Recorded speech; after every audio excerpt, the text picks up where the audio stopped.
Hi welcome to life line. ఈ రోజు TV9 స్టూడియోలో ఉన్నారు డాక్టర్ సారిక ఫ్రమ్ హోమికేర్ ఇంటర్నేషనల్. ఈ రోజు లైఫ్ లైన్లో మనం డిస్కస్ చేయబోతున్నాం మెనోపాజల్ సిండ్రోమ్ గురించి తెలుసుకోబోతున్నాం. అసలు మెనోపాజ్ లక్షణాలు ఏ విధంగా ఉంటాయి, దీన్ని ఏ విధంగా ట్రీట్మెంట్ తీసుకోవాలి, దీనికి డాక్టర్ గారిని అడిగి తెలుసుకుందాం. మీరు కూడా డాక్టర్ సారికతో మాట్లాడాలనుకుంటే టీవీ9 స్క్రీన్ మీద డిస్ప్లే అవుతున్న నెంబర్స్కి కాల్ చేసి డాక్టర్ గారితో మాట్లాడి అపాయింట్మెంట్ కూడా తీసుకోవచ్చు అండ్ మీ డౌట్స్ క్లారిఫై చేసుకోవచ్చు. Hi ma'am, welcome to studio. Yes doctor గారు, మెనోపాజల్ సిండ్రోమ్ గురించి మాట్లాడుకుంటే అసలు what is menopausal syndrome and what causes it? So ముఖ్యంగా ఈ మెనోపాజ్ అనేది ఆడవారికి మాత్రమే వచ్చే ఇబ్బంది. ఇది ఇబ్బంది అని చెప్పడానికంటే కూడా ఇది ఒక స్టేజ్ ఆఫ్ లైఫ్. సో ప్రతి ఒక్క women has to face 3 stages అనేవి ఉంటూ ఉంటాయి. సో మెనార్కే అంటే ఫస్ట్ మెచ్యూర్ అయ్యే టైం, లేటర్ ఆన్ మధ్యలో రిప్రొడక్టివ్ ఫేజ్ అనేది ఉంటుంది. లైక్ 22 మనం 30 years 35 years వరకు చూడొచ్చు. And later comes the menopausal stage. So యూజువల్గా మన ఇండియన్ ఉమెన్స్లో కానీ కామన్గా చూసేదైతే 45 years నుంచి కూడా 52 years వరకు వీళ్ళకి మెనోపాజ్ ట్రాన్సిషన్ అనేది జరుగుతుంది. అంటే నార్మల్ సైకిల్స్ నుంచి కూడా సెషన్ అంటాము. అని అంటే పీరియడ్స్ అనేది కంప్లీట్గా 1 year పాటు రాకుండా ఉన్నప్పుడు దాన్ని మెనోపాజ్ అంటూ ఉంటాం మనం. సో ఈ మెనోపాజ్ అనేది it is a stage of life. So ఈ స్టేజ్లో ప్రాబ్లం అనేది ఎప్పుడు వస్తుంది అని అంటే ఆ ట్రాన్సిషన్ అప్పుడు, అంటే రెగ్యులర్గా సైకిల్స్ అవుతూ ఉండగా ఎప్పుడైతే ఏజింగ్ ప్రాసెస్ అండ్ న్యాచురల్గా మనం ఒక 45 years 50 years రీచ్ అయ్యేటప్పుడు హార్మోన్స్ అనేది తగ్గుతూ రావడం అనేది జరుగుతూ ఉంటుంది. ఆ హార్మోన్స్ తగ్గేటప్పుడు వచ్చే మార్పులు నార్మల్గా హెల్తీగా లైఫ్ స్టైల్ మెయింటైన్ చేసే వాళ్ళు అయినా కూడా లేదా ఎనీ లైఫ్ స్టైల్ డిస్టర్బెన్సెస్లో ఉన్న వాళ్ళకు కూడా ఎవరికైనా కూడా ఈ యొక్క మెనోపాజ్ ట్రాన్సిషన్ స్టేట్లో కొన్ని లక్షణాలు ఖచ్చితంగా కనిపిస్తూ ఉంటాయి. అయితే కొంతమందికి మాత్రం అది ఎక్కువగా ఇబ్బందికి గురి చేస్తూ ఉంటుంది. కొంతమందిని మాత్రం వాళ్ళకి తెలియకుండానే ఆ మెనోపాజ్ స్టేజ్కి వెళ్తారు. 45 50 years 52 yearsకి సెషన్ అని అంటాము. అంటే అది క్లోజ్ అయిపోతుంది. ఆ తర్వాత 1 year వరకు మనకి మెన్సెస్ రానప్పుడు complete they are undergone into menopause అని చెప్తూ ఉంటాం అనమాట. ఎస్ డాక్టర్ గారు, జనరల్గా ఈ ప్రాబ్లం అనేది ఏజ్ గ్రూప్ వాళ్ళలో ఎక్కువగా చూస్తుంటాం. ఎస్, సో మెనోపాజ్ నేను ఇందాక చెప్పినట్లుగా it is a natural stage of life. So ఎప్పుడైతే మనకి ఈ హార్మోనల్ ఫ్లక్చువేషన్స్ అనేది ఎక్కువగా పెరిమెనోపాజ్లో చూస్తాం. అంటే కొంతమందిలో మాత్రం ఇది ఒక 5-6 years ప్రయర్ నుంచే స్టార్ట్ అవుతూ ఉంటాయి. అప్పుడే మనం ఎక్కువగా ఈ లక్షణాలు చూస్తూ ఉంటాం అనమాట. సో చాలామందికి ఇది అనేవేరుగా ఉంటూ క్లినిక్స్కి మాత్రం మనకి చికాగ్గా ఎక్కువగా ఉంటుంది, కోపం ఎక్కువగా వస్తూ ఉంటుంది, మూడ్ ఫ్లక్చువేషన్స్ ఉంటున్నాయి, త్వరగా నేను వెయిట్ వచ్చేస్తున్నాను, నా బోన్స్ చాలా ఏకి అంటే పెయిన్గా ఉంటుంది, జాయింట్స్ పెయిన్ఫుల్ ఉంటున్నాయి, సో నాకు బ్యాక్ పెయిన్ వస్తుంది, మోకాలు నొప్పులు వస్తున్నాయి, ఇవన్నీ చెప్తూ ఉంటారు. సో ఈ లక్షణాలన్నీ కూడా మనం ఒక అందుకు చెప్పాలనుకుంటే ఈ because of the menopausal state అని చెప్పొచ్చు. సో మనకి 35 years నుంచే ఈ పీరియడ్ అనేది స్టార్ట్ అవుద్ది. 40 years నుంచి లక్షణాలు చూపిస్తూ ఉంటుంది. అయితే ఇది న్యాచురల్ ప్రాసెస్. కాస్త మనం ఎప్పుడైతే హెల్దీగా మనం ఎక్కువగా ఈస్ట్రోజన్ అనేది తగ్గుతూ ఉన్నప్పుడు మనం హెల్దీ లైఫ్ స్టైల్ మెయింటైన్ చేయడం కానీ ఎక్సర్సైజ్ చేయడం కానీ ఇలా చేసినప్పుడు ఎక్కువగా వెజిటేబుల్స్ తీసుకున్నప్పుడు ఆ ఈస్ట్రోజన్ అనేది కాస్త మనం రీప్లేస్ చేయడం జరుగుతుంది. అలాంటప్పుడు కొంతమంది ఈ సిమ్టమ్స్ తెలియకుండానే సక్సెస్ఫుల్గా వెళ్తారు. కానీ కొంతమందికి మాత్రం విపరీతమైన మానసిక లక్షణాలు, శారీరక లక్షణాలు రెండూ కూడా చూడడం జరుగుతుంది. ఎస్ డాక్టర్ గారు, జనరల్గా ఈ ప్రాబ్లం అక్కరైన వాళ్ళలో కొంతమంది రాత్రి వేళలు చూస్తుంటాం ఉక్కపోతగా అయిందని, చాలా డ్రౌజీగా ఉండటం కానీ, చాలా నీరసంగా ఉంటూ దాంతో పాటుగా స్లీప్లెస్ నైట్స్ గడపడం కానీ ఇలా చూస్తుంటాం. జనరల్గా ఈ సిమ్టమ్స్ అన్ని ఎంతకాలం పాటు కంటిన్యూ అవుతాయి? ఎస్, సో ఈ మెనోపాజ్ యూజువల్లీ పెరిమెనోపాజ్ అనేది మనకి 35 years నుంచి 40 years వరకు ప్లస్ 40 నుంచి మనకి 50 years అంటే ముట్టు ఆగిపోయేదాకా కూడా ఇవి కంటిన్యూ అవుతూనే ఉంటాయి. స్లో పేజ్లో ఇవి స్టార్ట్ అవుతాయి. సో దీంట్లో ముఖ్యంగా మనం లక్షణాలు చెప్పాలంటే ఫస్ట్ మానసికంగా కూడా లక్షణాలు ఉంటూ ఉంటాయి. మూడ్ ఫ్లక్చువేషన్స్ ఎక్కువగా ఉంటాయి, నిద్రలేమితనం ఉంటుంది, మూత్రం అధికంగా రావడము, ఇన్కాంటినెన్స్ అంటే మూత్రం కంట్రోల్ చేసుకోలేకపోవడం ఉంటుంది. సో బాడీ అనేది చాలా నీరసంగా ఉంటుంది. ఎప్పుడు ఏదైనా చిన్న పని చేయాలన్నా ఫటీగ్ అంటాము, అంటే ఇప్పుడు లెగాల ఇప్పుడు చేయాలా అన్న నీరసంగా కూడా వీళ్ళకు ఉంటూ ఉంటుంది. అట్ ద సేమ్ టైం ఈ యొక్క హార్మోనల్ ఇరెగ్యులారిటీ అనేది మనకి ఈస్ట్రోజన్ అనే అనేది తక్కువ స్థాయిలో రిలీజ్ అవ్వడం అనేది జరుగుతూ ఉంటుందన్నమాట. సో ఈస్ట్రోజన్ అనేది తక్కువగా రిలీజ్ అవుతూ అవుతూ అవుతూ అవుతూ ఒక పాయింట్లో అనేది కంప్లీట్గా ఆగిపోవడం అనేది జరుగుతూ ఉంటుంది. సో ఈ ఈస్ట్రోజన్ అనేది ఎప్పుడైనా ఈ తగ్గుముఖం పట్టేటప్పుడు వచ్చే లక్షణాల్లో ముఖ్యంగా చూస్తే పీరియడ్ ఇరెగ్యులారిటీ చూస్తాము. అంటే వీళ్ళు ఈస్ట్రోజన్ అనేది కాస్త ఫ్లక్చువేట్ అవుతూ ఉండేటప్పుడు తగ్గినప్పుడు మనకి follicular stimulating hormone and luteinising hormone అనేది ఎక్కువగా రిలీజ్ అవుతాయి. ఎక్కువ ఎగ్స్ రిలీజ్ అవ్వడం వల్ల వీళ్ళకి పీరియడ్స్ అనేది 20 డేస్కే వస్తూ ఉంటుంది, నెలలో 2 సార్లు వస్తుంది. లేదా పీరియడ్ వచ్చినప్పుడు అధికంగా రక్తస్రావం జరుగుతూ ఉంటుంది. సో వీళ్ళకి ఎక్సెసివ్ బ్లీడింగ్ ఉంటుంది, నెలలో 2 సార్లు ఉంటూ ఉంటుంది. ఇలాగా బ్లీడింగ్ సమస్యలతో చాలామంది బాధపడుతూ ఉంటారు ఈ మెనోపాజ్ ఫేజ్లో. సో ఈ కొంతకాలానికి ఆ ఈస్ట్రోజన్ అనేది కాస్త పూర్తిగా తగ్గుముఖం పట్టినప్పుడు ఇలా వచ్చి 3 మంత్స్కి ఒకసారి పీరియడ్ రావడం, 6 మంత్స్కి ఒకసారి పీరియడ్ రావడం, ఇలా అనేది కంప్లీట్గా స్టాప్ అయిపోతుంది. 1 ఇయర్ కంప్లీట్ నో పీరియడ్స్ అన్నప్పుడు దే ఆర్ అండర్ మెనోపాజ్. అది ఫస్ట్ థింగ్. సో ఇప్పుడు మెనోపాజ్ సిండ్రోమ్ అంటే ఈ యొక్క లక్షణాలన్నిటినీ మనం హెయిర్ నుంచి మన హెడ్ నుంచి ఫుట్ వరకు కూడా ఈ మెనోపాజ్ అనేది మనకు కొన్ని లక్షణాలని వ్యక్తపరుస్తూ ఉంటుంది. అంటే ఈ యొక్క రిప్రొడక్టివ్ హార్మోన్స్ అనేది కంప్లీట్గా సెక్షువల్ హార్మోన్స్ అనేది తగ్గుముఖం పట్టడం, వెజైనా డ్రై అయిపోతూ ఉండడం, వీళ్ళకి కాన్స్టిపేషన్ ఉండడం, సో హెయిర్ ఫాల్ అవుతూ ఉండడం, సో బోన్స్ అనేది వీక్ అవ్వడం, ఆస్టియోపోరోసిస్ అంటాము. కొంతమందిలో అయితే మనం 20% వాళ్ళలో చూసినట్టయితే హిస్టరెక్టమీ జరిగిన వాళ్ళలో కూడా ఈ ఇబ్బందులు అనేది అర్లీగా మనం చూస్తూ ఉంటాం. ఇంకొంతమందిలో మనం చూసినట్లయితే ఓవేరియన్ రిమూవల్ అనేది చేస్తూ ఉంటారు, ఓఫరెక్టమీ. సో కొంత ట్యూమర్స్ రావడం కానీ, సిస్ట్లు ఏమన్నా ఉండడం కానీ, అలా ఉన్నప్పుడు ఈ ఎగ్స్ అనేవి మనం ఓవరీస్ అనేది రిమూవల్ చేస్తారు. అలాంటి వాళ్ళల్లో చాలా ఎక్కువగా ఈ లక్షణాలు మీరు చెప్పినట్టుగా హాట్ ఫ్లషెస్ ఎక్కువగా ఉండడం, తట్టుకోలేకపోవడము, విపరీతమైన కోపం రావడము, పని చేయలేకపోవడము. సో ఈ లక్షణాలన్నిటితో కూడా చాలా తీవ్రంగా బాధపడి చాలా వరకు క్లినిక్స్ అనేది రాకుండా ఇంట్లోనే ప్రయత్నాలు చేస్తూ ఉంటారు. కానీ ఇది వంశపారంపర్యంగా ఉంటూ ఉంటుంది. మనం ఎంత హెల్తీ లైఫ్ స్టైల్ తీసుకున్నా కూడా ఈ ప్రాబ్లం అనేది మనల్ని బాగా ఇబ్బంది పెట్టినప్పుడు ఖచ్చితంగా మీరు క్లినిక్ని, డాక్టర్ని సంప్రదించి ప్రివెంటివ్గా మీరు మెడిసిన్స్ తీసుకుంటే దీని యొక్క కాంప్లికేషన్స్ రాకుండా మనం ఖచ్చితంగా ప్రివెంట్ చేయడానికి ఉంటుంది.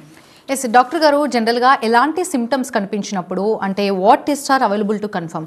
ఇప్పుడు కొన్ని లక్షణాలు కనిపిస్తుంటాయి ఇంతకు మనం మాట్లాడుకున్నట్టు. అలాంటి సిమ్టమ్స్ కనిపించినప్పుడు డాక్టర్ని కన్సల్ట్ అవ్వాలా, లేదంటే సెల్ఫ్గా ఎగ్జామిన్ చేసుకున్న తర్వాత ఇలాంటి లక్షణాలు ఉన్నాయి అని చెప్పి టెస్ట్లకు వెళ్ళాలంటారా? ఎలాంటి టెస్ట్ల త్రూ ఇది బయటపడుతుంది అంటారు? ఎస్, సో దీనికి ముఖ్యంగా మనం చెప్పేదంటే సిమ్టమాటిక్గానే చూస్తాము. ఎందుకనంటే ఇది ప్రతి ఒక్క ఉమెన్కి వేరు వేరు లక్షణాలని వ్యక్తపరుస్తూ ఉంటుంది. సో ప్రతి ఒక్కళ్ళకి ఒక పర్టికులర్ టైంలో ఒకే కైండ్ ఆఫ్ సిమ్టమ్ ఉంటుందనేది ఉండదు. సో ప్రతి ఒక్క ఉమెన్కి డిఫరెంట్ ఏజ్ గ్రూప్లో, సో కొంతమంది పిల్లలు ఎక్కువ మంది ఉన్న వాళ్ళలో ఈ మెనోపాజ్ అనేది త్వరగా వస్తూ ఉంటుంది. సో ఇలాగా సర్జరీస్ అయిన వాళ్ళకి ఎక్కువగా ఉంటూ ఉంటుంది, అర్లీగా వస్తుంది, లైక్ హిస్టరెక్టమీ కానీ ఓఫరెక్టమీ ఇట్లా అయిన వాళ్ళలో. సో ఇలాగ మనకుండే అండర్లయింగ్ సిమ్టమ్స్ బట్టి కూడా ఇది ఎక్కువగా బాధిస్తుంది మనల్ని. కాబట్టి దీనికి డయాగ్నోస్టిక్ టెస్ట్ కంటే కూడా మేము లక్షణాల తీవ్రతనే మనం ఎక్కువగా తీసుకుంటాం. సో ఇక్కడ నేను చెప్పేది ఏంటి అంటే ప్రతి ఒక్క ఉమెన్కి మెనోపాజ్, ప్రతి ఒక్క women has to go on that phase. అయితే మనం రెగ్యులర్గా జనరల్ చెకప్ అనేది ఎవ్రీ ఇయర్ చేయించుకుంటూ ఉంటాం.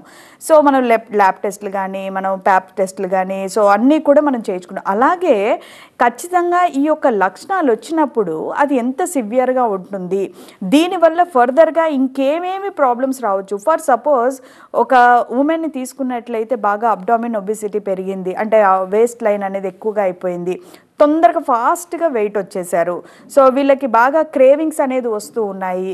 సో ఇలాంటప్పుడు they are prone to diabetes. Oestrogen level ఎప్పుడైతే మనకి తగ్గుతూ వస్తుందో ఈ యొక్క 40+ ఏజ్ గ్రూప్స్లో మనకి షుగర్ వచ్చే లక్షణాలు ఎక్కువ ఉంటూ ఉంటాయి. సో ఇది కనుక మనం ముందుగానే మనము ప్రివెంట్ చేయగలిగితే వీళ్ళు డయాబెటిక్ స్టేట్లోకి వెళ్లకుండా మనం ప్రొటెక్ట్ చేయడానికి అవకాశం ఉంటుంది.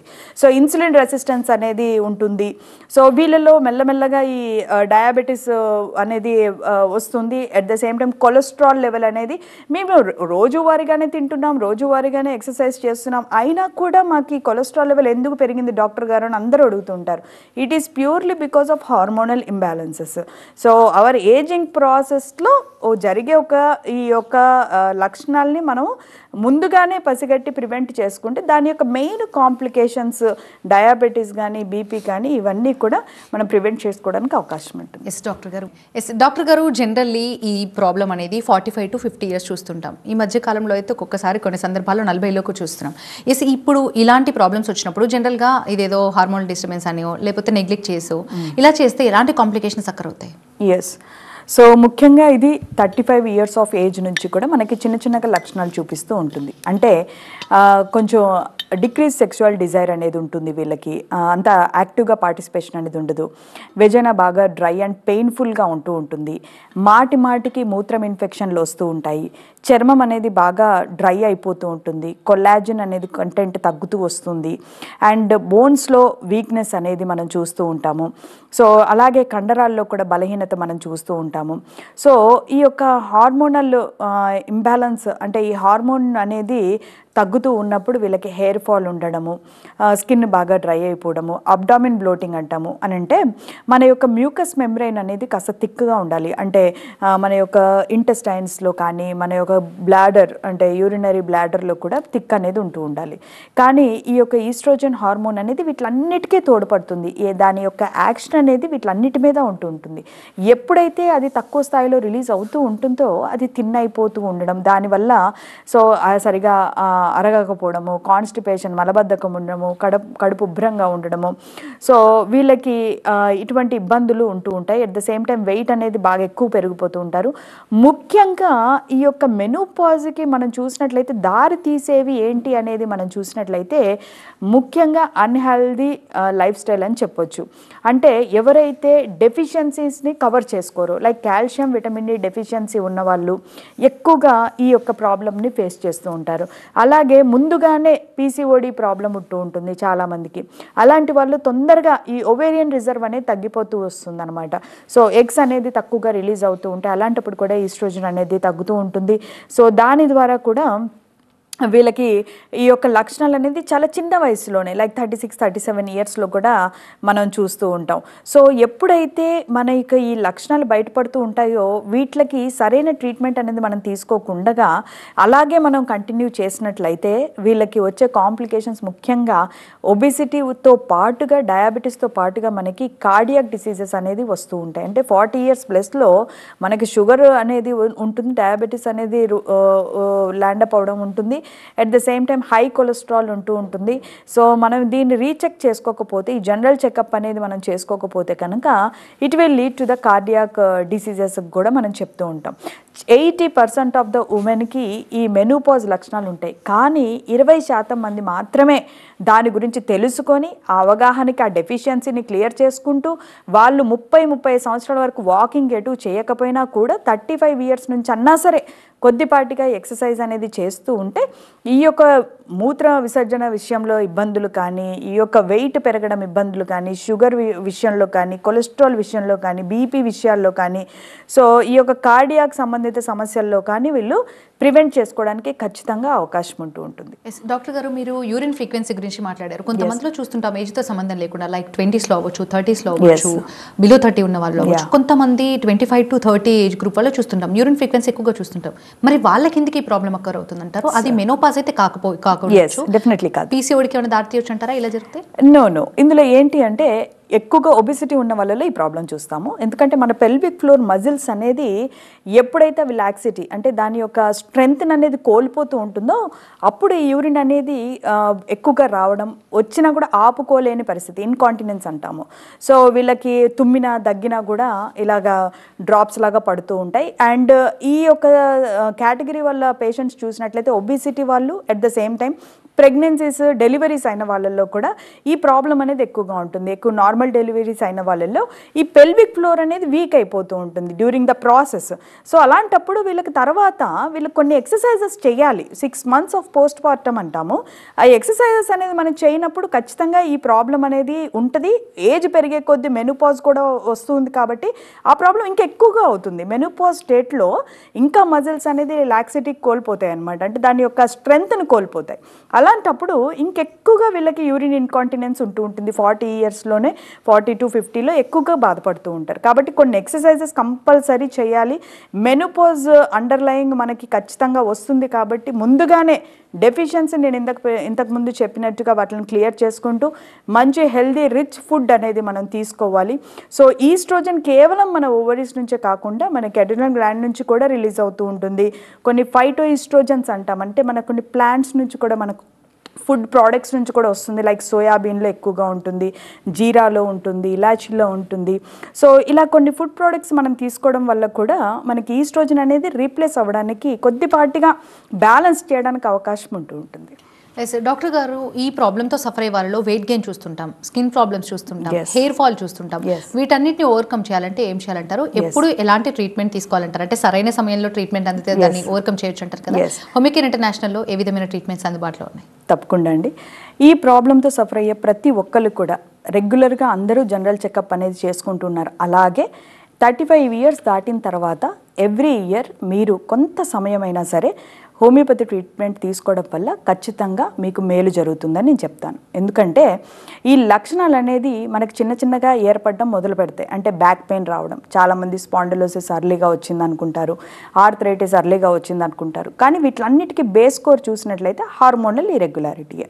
కాబట్టి ఎప్పుడైతే ఒక నొప్పి కానీ ఏదైనా పెయిన్ కానీ మీరు సఫర్ అవుతుంటే, లేదా నిద్రలేమితనం ఇన్సామ్నియా ఎక్కువగా ఉంటూ ఉంటుంది వీళ్ళల్లో, సో బాగా చికాక్గా ఉంటూ ఉంటుంది, బాగా నీరసంగా ఉంటూ ఉంటుంది.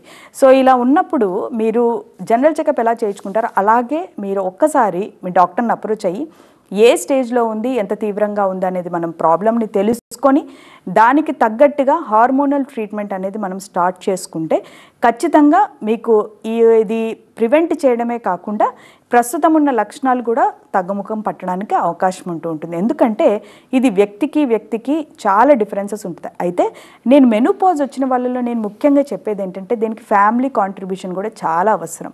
సో ఫ్యామిలీలో భర్త కానీ పిల్లలు కానీ ఖచ్చితంగా తల్లిని అర్థం చేసుకోవాల్సిన పరిస్థితి ఉంది. ఎందుకంటే దీంట్లో ఉమెన్ అనేది 35 ఇయర్స్ వరకు కూడా ఫ్యామిలీని సర్వ్ చేస్తూ ఉంటుంది. తన హెల్త్ అనేది చూసుకోవడం చాలా తక్కువగా ఉంటుంది. కాబట్టి యాజ్ అ డాక్టర్ నేను చెప్పేది ఏంటంటే ప్రతి ఒక్క ఉమెన్ 35 ఇయర్స్కి వచ్చారు అంటే వాళ్ళ కొరకు వాళ్ళు కనీసం in a day 1 hour, half an hour నుంచి 1 అవర్ వరకు సెల్ఫ్ కేర్ అనేది చాలా ఇంపార్టెంట్. లేకపోతే ఈ మెనోపాజ్ స్టేజ్లో ఈ ఇబ్బందులన్నిటినీ కూడా మనం భరించాల్సి ఉంటుంది. చాలా తీవ్ర స్థాయిలో ఉంటుంది. కృంగుబాటుతనం, డిప్రెషన్కి గురవుతారు, యాంగ్జైటీకి గురవుతారు, ప్యానిక్ అటాక్స్ వస్తూ ఉంటాయి, విపరీతమైన ఒళ్ళు నొప్పులు వస్తూ ఉంటాయి, అసలు ఏ పని చేయలేక ఒబిసిటీ, ఒళ్ళు వచ్చేస్తుంది. సో అలాగా ఆర్థరైటిస్కి ల్యాండ్ అప్ అవుతారు. ఇలా సిక్ అవ్వడం అనేది చాలా అర్లీ ఫేజ్లో జరగడానికి అవకాశం ఉంటుంది. కాబట్టి ఫ్యామిలీ అందరూ కూడా సింపతి, ఎంపతి రెండు చూపించాలి, రెస్పెక్ట్ ఇవ్వాలి. సో ఎప్పుడైనా బాగా ఇరిటబుల్గా అలా ఉన్నా కూడా వీ హ్యావ్ టు అండర్స్టాండ్ వాళ్ళు ఒక ఫేజ్కి వెళ్తూ ఉన్నారు కాబట్టి ఇలాంటివి కొంత పార్ట్ వరకు ఒక 1 to 2 ఇయర్స్ ఈ సఫరింగ్ ఉంటుంది. సో ఈ 1 to 2 ఇయర్స్ కనుక మనం కాస్త వాళ్ళ కేర్, ఎమోషన్, లవ్ అనేది మనం ప్రొవైడ్ చేయగలిగితే ఆ ఉమెన్ అనేది ఆ యొక్క ఫేజ్ని క్రాస్ చేసి తను మళ్ళీ న్యాచురల్గా నార్మల్ స్టేజ్కి రావడానికి ఎక్కువగా అవకాశం ఉంటుంది. డాక్టర్ గారు, కొంతమందికి సైన్స్ ముందు నుంచి అందుతున్నట్టుగా 2-3 మంత్స్కి ఒకసారి పీరియడ్స్ రావడం, 4 మంత్స్ 5 మంత్స్ అట్లా రావడం, 6 మంత్స్కి ఒకసారి రావడం, సో ఇవన్నీ కూడా మెనోపాజ్ ఇచ్చేటువంటి సిగ్నల్స్ అనుకోవచ్చా? ఒకవేళ ఇలాంటివి కనిపించినప్పుడు డాక్టర్ని కన్సల్ట్ అవ్వాల్సిన అవసరం ఉందంటారా? ఎస్. సో దీంట్లో మనం ముఖ్యంగా చూడాల్సింది ఏంటంటే ఏజ్. ఎట్ వాట్ ఏజ్ వీళ్ళకి ఇరెగ్యులారిటీ ఉంది. సో వీళ్ళు ఒకవేళ రీప్రొడక్టివ్ ఫేజ్లో వీళ్ళకి ఇరెగ్యులారిటీ ఉంది, 2-3 మంత్స్కి ఒకసారి వస్తుంది అని అంటే ఖచ్చితంగా మనం హార్మోనల్ రిజర్వ్స్ అనేది ఎలా ఉన్నాయో చూసుకోవాలి. సో వీళ్ళకి స్కాన్, అబ్డామిన్ స్కాన్ అనేది చేస్తాము. అంటే సిస్ట్లు ఏమైనా ఉన్నాయా? Usually reproductive age group like 30-35 years below వాళ్ళు సిస్ట్లు ఉండడం వల్ల కూడా వీళ్ళకి మెన్సెస్ అనేది ఇరెగ్యులర్ వస్తుంది, హార్మోన్స్ అనేది అప్ డౌన్గా ఉంటూ ఉంటుంది. సో రెగ్యులర్గా రాకపోవడం, దానివల్ల వాళ్ళకి ఫేస్ యాక్నే ఉండడం, క్రాంపీగా ఉండడం, కడుపు అంత ఉబ్బరంగా ఉండడం, పీరియడ్ 2-3 మంత్స్కి 6 మంత్స్కి, ఇవాళ రేపు అయితే ఈ యొక్క జంక్ ఫుడ్ వల్ల అనుకోవచ్చు, లేదా ప్రాసెస్డ్ ఫుడ్ వల్లనో, మరి లైఫ్ స్టైల్ డిస్టర్బెన్స్ వల్లనో తెలియదు, కానీ ఖచ్చితంగా ఈ మధ్య కాలంలో పీసీఓడి కేసెస్ అయితే ఎక్కువగా అవుతూ ఉంటాయి. మెన్సెస్ అనేది రెగ్యులర్గా రావట్లేదు. సో దీన్ని ఖచ్చితంగా మనం డాక్టర్ని కలిసి దీనికి సరైన ట్రీట్మెంట్, కాన్స్టిట్యూషనల్ ట్రీట్మెంట్ తీసుకుంటే ఫస్ట్ హార్మోన్స్ రెగ్యులరైజ్ అవుతాయి. పీసీఓడిని కూడా మనం ఎప్పుడు నెగ్లెక్ట్ చేయకూడదు. అది ఫర్టిలిటీని కాజ్ చేస్తుంది, మనకి ఇన్ఫర్టిలిటీ ఇష్యూస్ వచ్చే అవకాశం ఉంటుంది. అలాగే ఒకవేళ దీన్ని మనం ఇన్ఫర్టిలిటీ లేకపోయినా కూడా తర్వాత మెనోపాజ్ స్టేజ్లో కూడా ఇది మనల్ని బాగా బాధిస్తూ ఉంటుంది. Right, thank you ma'am, thanks for being here. ఇది వాళ్ళ లైఫ్ లైన్. చూస్తూనే ఉండండి TV9.